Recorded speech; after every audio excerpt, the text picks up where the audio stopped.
Hi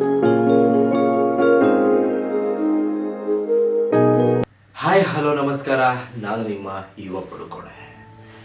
ಇವತ್ತಿನ ಭಯಾನಕ story ಏನಪ್ಪ ಅಂದರೆ ನವೆಂಬರ್ 2019 ಚಂಡೀಗಢ್ನಲ್ಲಿ ಇರುವಂತಹ ಒಂದು ಸರ್ಕಾರಿ ಆಸ್ಪತ್ರೆಯಲ್ಲಿ ನಡೆದಿರುವಂತಹ ಒಂದು ಭಯಾನಕ ಘಟನೆ. ಈ ಒಂದು ಘಟನೆ ರಕ್ಷಾ ಎನ್ನುವ ಹುಡುಗಿಯ ಜೀವನದಲ್ಲಿ ನಡೆದಿರುತ್ತೆ. ರಕ್ಷಾ ಎನ್ನುವ ಹುಡುಗಿ ಮೂಲತಃ ಚಂಡೀಗಢ ಅವಳು. MNC ಕಂಪ್ನಿ ಒಂದರಲ್ಲಿ ವರ್ಕ್ ಮಾಡ್ತಾ ಇರ್ತಾಳೆ.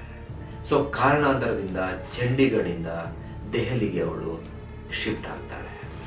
ನಿಮಗೆ ಗೊತ್ತಿದೆ, ದೆಹಲಿ ಅಂದ ತಕ್ಷಣ ಪೊಲ್ಯೂಷನ್, ವಾಯು ಮಾಲಿನ್ಯ ತುಂಬ ಜಾಸ್ತಿ ಪ್ರಮಾಣದಲ್ಲಿ ಅಲ್ಲಿ ಇರುತ್ತೆ. ಈ ಒಂದು ಕಾರಣದಿಂದ ಅವಳ ಒಂದು ಆರೋಗ್ಯದಲ್ಲಿ ತುಂಬ ಏರುಪೇರುಗಳಾಗುತ್ತೆ. ಹಾಗೆ ಸ್ವಲ್ಪ ದಿನಗಳ ಕಳೆದ ಹೋದ ಹಾಗೆ ಅವಳು ಆ ಒಂದು ವಾತಾವರಣಕ್ಕೆ ಅಡ್ಜಸ್ಟ್ ಕೂಡ ಆಗ್ತಾಳೆ. ಹಾಗೆ ಸ್ವಲ್ಪ ಸಮಯದ ನಂತರ ಅವಳಿಗೆ ರಜಾ ದಿನ ಇರುತ್ತೆ. ಈ ರಕ್ಷಾ ಪ್ರತಿ 2-3 ತಿಂಗಳಿಗೊಮ್ಮೆ ತನ್ನ ತವರು ಮನೆಗೆ ಬಂದು ಹೋಗುವಂತ ಒಂದು ಅಭ್ಯಾಸವನ್ನ ಇಟ್ಕೊಂಡಿರ್ತಾಳೆ. ಸೊ ಹಾಗೆ ತನ್ನ ರಜಾ ಅವಧಿಯಲ್ಲಿ ಮತ್ತೆ ಚಂಡೀಗಢಗೆ ಬಂದಿರ್ತಾಳೆ. ಅದೇ ಸಮಯದಲ್ಲಿ ಕೂಡ ಅವಳ ತಂದೆಗೆ ಹರ್ನಿ ಆಪರೇಷನ್ ಕೂಡ ಇರುತ್ತೆ. ಸೊ ಈ ಒಂದು ಕಾರಣದಿಂದ ತನ್ನ ತಂದೆಯನ್ನು ಚಂಡೀಗಢಲ್ಲಿರುವಂತಹ ಸರ್ಕಾರಿ ಹಾಸ್ಪಿಟಲ್ GMCH ಹಾಸ್ಪಿಟಲ್ಗೆ ಅಡ್ಮಿಟ್ ಮಾಡಿರ್ತಾರೆ. ಈ ಒಂದು ಚಿಕಿತ್ಸೆ ಸರಿಸುಮಾರು 7 ದಿನಗಳ ಕಾಲ ತೆಗೆದುಕೊಂಡಿರುತ್ತೆ. ಈ ಕಾರಣದಿಂದ ರಕ್ಷಾ ಆ ಹಾಸ್ಪಿಟಲಲ್ಲಿಯೇ ತನ್ನ ತಂದೆಯನ್ನು ನೋಡಿಕೊಳ್ಳುವುದರ ಜೊತೆಗೆ ಅವರ ಜೊತೆಗೆ ತೊಡಗಿರುತ್ತಾಳೆ. ರಕ್ಷಾ ತನ್ನ ತಂದೆಯನ್ನು ನೋಡಿಕೊಳ್ಳುವುದಕ್ಕಾಗಿ ಹಾಸ್ಪಿಟಲಲ್ಲೇ ಉಳಿದುಕೊಂಡಿರ್ತಾಳೆ. ಮೊದಲ ದಿನ ರಾತ್ರಿ ಹಾಸ್ಪಿಟ್ಲಲ್ಲಿ ಅವಳು ರೆಗ್ಯುಲರ್ ಆಗಿ ಹೇಗೆ ನಿದ್ದೆ ಮಾಡ್ತಾಳೋ ಹಾಗೆ ನಿದ್ದೆಗೆ ಹೋಗ್ತಾಳೆ, ನಿದ್ದೆಯನ್ನು ಮಾಡ್ತಾಳೆ.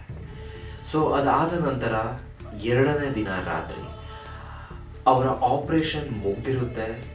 ತನ್ನ ತಂದೆಯನ್ನ ವಾರ್ಡ್ಗೆ ಶಿಫ್ಟ್ ಮಾಡಿರ್ತಾರೆ. ಸೊ ಅಬ್ಸರ್ವೇಷನ್ಸ್ ಅಲ್ಲಿ ಅವರನ್ನ ಇಟ್ಟಿರ್ತಾರೆ. ಸೊ ಇವರಿಗೆ ವಾರ್ಡ್ಗೆ ಶಿಫ್ಟ್ ಮಾಡಿದ ಮೇಲೆ ಅದೇ ದಿನ ರಾತ್ರಿ ಇನ್ನ 1-2 ಆಕ್ಸಿಡೆಂಟ್ ಕೇಸ್ಗಳು ಅಡ್ಮಿಟ್ ಆಗಿರುತ್ತೆ. ಸೊ ಈ ಎಲ್ಲ ಕಾರಣದಿಂದ ಇವಳಿಗೂ ಕೂಡ ನಿದ್ದೆ ಬರ್ತಾ ಇರಲ್ಲ. ಸರಿಸುಮಾರು 1:30ಯಿಂದ 2 ಗಂಟೆ ಈ ಒಂದು ಮಧ್ಯರಾತ್ರಿಯಲ್ಲಿ ಇವಳು ಎಚ್ಚರಗೊಳ್ತಾಳೆ. ಇವಳಿಗೆ ನಿದ್ದೆ ಬರ್ತಾ ಇರಲ್ಲ. ಹಾಗೆ ತನ್ನ ಕೊಠಡಿ ಅಂದರೆ ತನ್ನ ವಾರ್ಡಿಂದ ಹೊರಗಡೆ ಹೋಗೋಣ ಅಂತ ಹೋಗ್ತಾಳೆ. ಸೊ ಅದೇ ಸಂದರ್ಭದಲ್ಲಿ ಅವಳ ಮುಂದೆ 2 ಪುರುಷ ನರ್ಸ್ಗಳು ಕೂಡ ಬರ್ತಾ ಇರ್ತಾರೆ. ಸೊ ಅವ್ರು ಹೇಗೋ ಬರ್ತಾ ಇದ್ದಾರಲ್ಲ, ಓಡಾಡ್ತಾ ಇದ್ದಾರಲ್ಲ ಅಂತ ಇವಳು ಹಾಗೆ ಸ್ವಲ್ಪ ಮುಂದಕ್ಕೆ ಹೋಗ್ತಾಳೆ.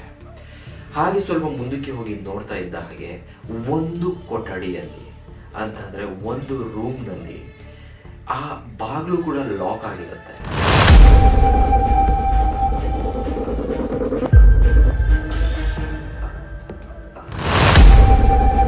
ಸೊ ಹಾಗೆ ನೋಡ್ತಾ ಇರಬೇಕಾದ್ರೆ ಒಂದು ರೂಮಿನಲ್ಲಿ ಬಾಗಿಲು ತುಂಬಾ ಜೋರಾಗಿ ಶಬ್ದ ಆಗ್ತದೆ. ಒಂದು ಕ್ಷಣಕ್ಕೆ ಇವಳು ತುಂಬಾ ಭಯಭೀತಳಾಗ್ತಾಳೆ. ಹಾಗೆ ಮುಂದಕ್ಕೆ ಹೋಗಿ ನೋಡ್ತಾಳೆ, ತುಂಬಾ ಕಿಟಕಿ ಬಾಗಿಲೆಲ್ಲ ತುಂಬಾ ಸೌಂಡ್ ಆಗಿ ಬಡ್ಕೊಳ್ತಾ ಇರುತ್ತೆ. ದೂರದಿಂದ ಅನ್ಕೊಂತಾಳೆ ಏನೋ ಆಗಿರುತ್ತೆ, ಒಳಗಡೆ ಯಾರೋ ಇದ್ದಾರೆ, ಅವರು ಬಾಗಿಲನ್ನ ಬಡಿತಾ ಇರಬಹುದು ಅಂತ ಅನ್ಕೊಂಡು ಹಾಗೆ ಮುಂದಕ್ಕೆ ಹೋಗ್ತಾಳೆ. ಅಲ್ಲಿ ಕೀ ಲಾಕ್ ಆಗಿರುತ್ತೆ. ಆ ರೂಮ್ನ ಬೀಗದಿಂದ ಲಾಕ್ ಮಾಡಿರ್ತಾರೆ. ಹತ್ತಿರದಿಂದ ನೋಡಿದಾಗ ಕರ್ಟನ್ಸ್ಗಳೆಲ್ಲ ಅಲುಗಾಡ್ತಾ ಇರುತ್ತೆ. ತುಂಬ ಫ್ಯಾನ್ ಜೋರಾಗಿ ತಿರುಗ್ತಾ ಇರುವಂತ ಸೌಂಡ್ ಕೂಡ ಕೇಳಿಸುತ್ತೆ. ಇವಳು ಆ ಕ್ಷಣಕ್ಕೆ ಬಾಗಿಲನ್ನ ಓಪನ್ ಮಾಡಕ್ಕೆ ಟ್ರೈ ಮಾಡ್ತಾಳೆ. ಇವಳ ಕೈಯಲ್ಲಿ ಆಗಲ್ಲ. ಹಾಗೆ ಹಿಂದಕ್ಕೆ ಬರ್ತಾಳೆ. ಅಲ್ಲಿರುವಂತಹ ಪುರುಷ ನರ್ಸ್ ನ ಕೇಳ್ತಾರೆ, ಸರ್ ಅಲ್ಲಿ ತುಂಬಾ ಬಾಗಿಲನ್ನ ಯಾರೋ ಬಡಿತಾ ಇದ್ದಾರೆ, ಒಳಗಡೆಯಿಂದ ಸೌಂಡ್ ಆಗ್ತಾ ಇದೆ, ಅಲ್ಲಿ ಏನಿದೆ ಅಂತ ನೋಡಿ ಸರ್ ಅಂತಾಳೆ. ಅದಕ್ಕೆ ಅವರು ಒಂದೇ ಮಾತಾಡ್ತಾರೆ, ಇನ್ನು 3:30 ಅಂದ್ರೆ 3:30 AM ವರೆಗೂ ಇದು ಹಾಗೆ ಶಬ್ದ ಬರ್ತಾ ಇರುತ್ತೆ, ಆಮೇಲೆ ಸೊರಿ ಹೋಗೋದ್ ಕಣಮ್ಮ ಅಂತಾರೆ. ಇದನ್ನ ಕೇಳಿದ ರಕ್ಷಾಗೆ ತುಂಬಾ ಶಾಕ್ ಆಗುತ್ತೆ. ಹಾಗೆ ಇವಳು ಕೂಡ ಅದನ್ನ ಅಬ್ಸರ್ವ್ ಮಾಡ್ತಾನೆ ಇರ್ತಾಳೆ. 3:30 ಆಗ್ತಾ ಇದ್ದ ಹಾಗೆ ಏನು ಶಬ್ದ ಇರಲ್ಲ, ಎಲ್ಲ ಶಬ್ದವೂ ಕೂಡ ನಿಂತಿರುತ್ತೆ. ಆದ್ರೆ ಇವಳಿಗೊಂದು ಕುತೂಹಲ ಏನಂದ್ರೆ ಬೆಳಿಗ್ಗೆ ಆಗ್ತಾ ಇದ್ದ ಹಾಗೆ ಅಲ್ಲಿ ಏನು ಶಬ್ದ ಬಂದಿದೆ, ಅಲ್ಲಿ ಯಾರಿದ್ದಾರೆ ಅಂತ ನೋಡಬೇಕು ಅನ್ನೋದು ಇವಳ ಒಂದು ಕ್ಯೂರಿಯಸ್ ಆಗಿರುತ್ತೆ.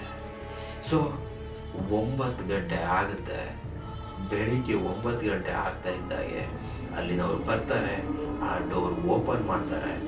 ಈ ರಕ್ಷಾ ಕೂಡ ಅದನ್ನ ನೋಡ್ತಾನೆ ಇರ್ತಾಳೆ. ಆದರೆ ಆ ಒಂದು ಕೊಠಡಿ ಊಟ, ಬಟ್ಲು ಹಾಗೆ ಇತರ ಸಾಮಗ್ರಿಗಳು, ಸೊ ಅಡಿಗೆಗೆ ಬೇಕಾಗಿರುವಂತಹ ಸಾಮಗ್ರಿಗಳನ್ನ ಇಡುವಂತಹ ಒಂದು ಸ್ಟೋರ್ ಆಗಿರುತ್ತೆ. ಯಾರು ಕೂಡ ಅಲ್ಲಿ ಇರಲ್ಲ. ಕರ್ಟನ್ಗಳು ಹಾಗೆ ಇರುತ್ತೆ, ಫ್ಯಾನು ಹಾಗೆ ಇರುತ್ತೆ. ಅಲ್ಲಿಗೆ ರಕ್ಷಾ ತುಂಬಾ ಶಾಕ್ ಆಗ್ತಾಳೆ. ಆ ದಿನ ಕಳೆಯುತ್ತೆ. ಹಾಗೆ ಮಾರನೇ ದಿನ ರಾತ್ರಿ ಸೇಮ್ ಟೈಮಿಂಗ್ಸ್ 2 ಗಂಟೆ 2:30 ಆಗ್ತಾ ಇದ್ದ ಹಾಗೆ ಮತ್ತೆ ಬಾಗಿಲೆಲ್ಲ ಶಬ್ದ ಆಗೋಕೆ ಶುರುವಾಗುತ್ತೆ. ಸೇಮ್ ಫೀಲ್ ರಕ್ಷಾಗೂ ಕೂಡ ಆಗುತ್ತೆ. ರಕ್ಷಾಗೂ ಕೂಡ ಇದು ಅಭ್ಯಾಸ ಆಗೋಗುತ್ತೆ. ಹಾಗೆ ಅಲ್ಲಿನ ನರ್ಸ್ಗಳ ಜೊತೆ ಕೇಳ್ತಾ ಮಾತಾಡ್ತಾ ವಿಷಯಗಳ ಬಗ್ಗೆ ಡಿಸ್ಕಸ್ ಮಾಡ್ತಾಳೆ.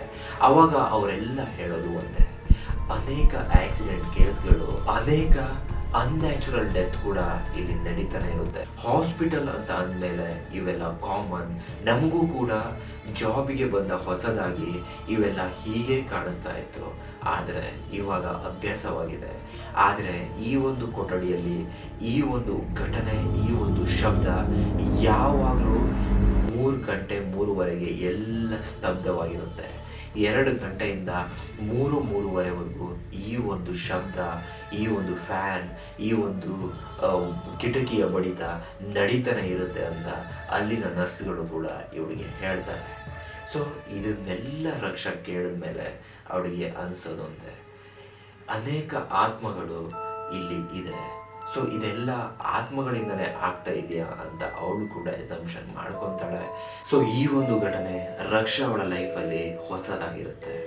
ನಂತರ ತಂದೆಯ ಡಿಸ್ಚಾರ್ಜ್ ಆಗುತ್ತೆ. ಹಾಗೆ ಇವಳು ತನ್ನ ಮನೆಗೆ ಬರ್ತಾಳೆ. ಪರ್ಸನಲಿ ನಾನು ಕೂಡ ನನ್ನ ಫ್ರೆಂಡ್ಸ್ ಮೂಲಕ ಈ ಥರ ಘಟನೆಗಳು ಆಗಿರುವುದನ್ನು ಕೂಡ ಕೇಳಿದ್ದೇನೆ. ಸೊ ಹಾಸ್ಪಿಟಲ್ ಅಂತ ಅಂದಮೇಲೆ ಈ ಥರ ಆ್ಯಕ್ಟಿವಿಟೀಸ್ ನಡೆಯುವಂಥದ್ದು ಕಾಮನ್ ಅಂತಲೇ ನಾವು ಹೇಳ್ಬೋದು. ಸೊ ಇವತ್ತಿಗೆ ಈ ಒಂದು ಸ್ಟೋರಿ ಮುಗಿಸ್ತಾ ಇದ್ದೀನಿ.